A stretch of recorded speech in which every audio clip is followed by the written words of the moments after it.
For further analysis of President Trump's Congress address to the Congress, let's now speak to Luis DeSipio, professor of political science from UC Irvine, who's joining us from Irvine, California, right there. Professor, thank you so much for patiently waiting for us.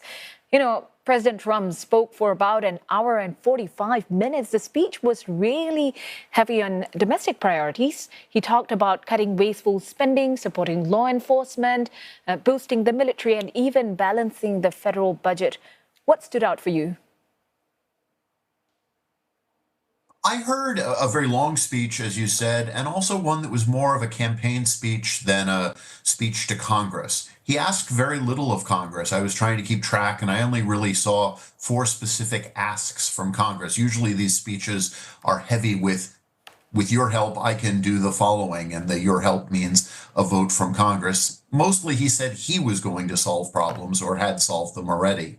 What I saw was something very heavy on social issues, particularly the anti-DEI policies that he ran on, and very little on the economy. And it was interesting because I think he was reelected because of disappointment in the American people with what Biden had done with the economy. So he probably spoke to his supporters and didn't speak very well to those who are concerned about a second Trump administration.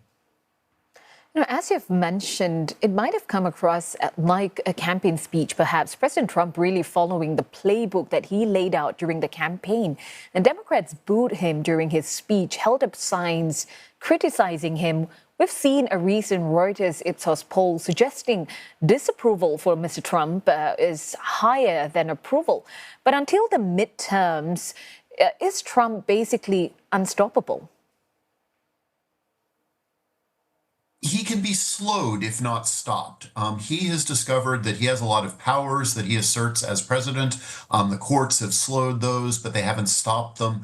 I think where Congress will assert its powers in the next few weeks when the United States faces the limit on its debt, and Congress has to approve additional spending or additional spending authority for the government to move forward. I think that will be a point where Democrats, particularly Democrats in the Senate, will have an ability to ask for some concessions from the Trump administration. But you're right. The way American elections work, the next point for the Democrats to assert a majority in either House of Congress would be in the midterms in 2026. Absolutely. And speaking of tariffs, President Trump acknowledged that his tariffs will cause a little disturbance for a while for Americans, but he said that the U.S. will be okay with that, saying it is worth it really to reap what he promises. He even asked some of them to bear with him. What do you make of that admission there? Do you think the American public will perhaps resonate with that? No, I don't, because they are very concerned about the economy. So I think that they will not necessarily attribute price rises specifically to tariffs, but they will be concerned when the cost of, the sort of groceries that we rely on every day begin to go up. And that will reinforce a message that the Trump administration is focused on other issues, such as anti-wokeness, rather than making sure that the cost of eggs and the cost of everything else doesn't go up too much. So I think President Trump is playing with fire here, and I'm glad to see they admitted that that transition is going to be a little bit complicated, but I think it's going to be more than a little bit complicated. Right. And on Ukraine, President Trump said that he received a letter from Volodymyr Zelensky saying the Ukrainian leader was ready to come to the negotiation table. Now, what do you think this could really mean for the future of Ukraine's sovereignty and its relationships with both the U.S. and Russia? That's hard to say at this point. My understanding is that the letter from President Zelensky was actually a text message, so maybe a little bit less substantive than President Trump let on. What President Zelensky has asked for all along are security guarantees for Ukraine.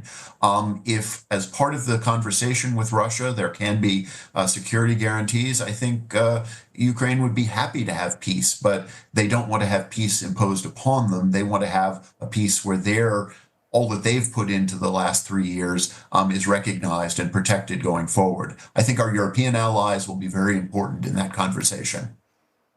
And of course, also on defense, which he touched quite a bit in his speech today, President Trump spoke about building the world's most powerful military, asking Congress to fund state-of-the-art Golden Dome missile shield. And this on the very same day, China announced its military spending is up more than 7% on year, extending 3 decades of annual increases. What is Mr. Trump's strategy when it comes to defense, even as he works to brand himself as a peacemaker?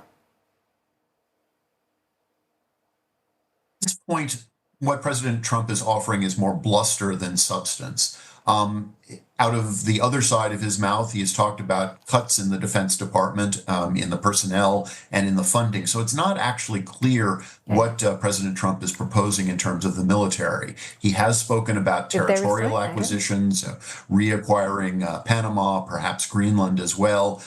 He has talked about some new technologies for the military, but it's not clear how committed he is to the sort of boots on the ground aspect of the military. That's what that has tended to serve the United States interests in the past. So I think this is an area where the American people and the world, for that matter, should be asking President Trump for many more specifics. Professor, thank you so much. We've got to leave it there. But that was Luis DeSipio, Professor of Political Science from UC Irvine, sharing his insights with us.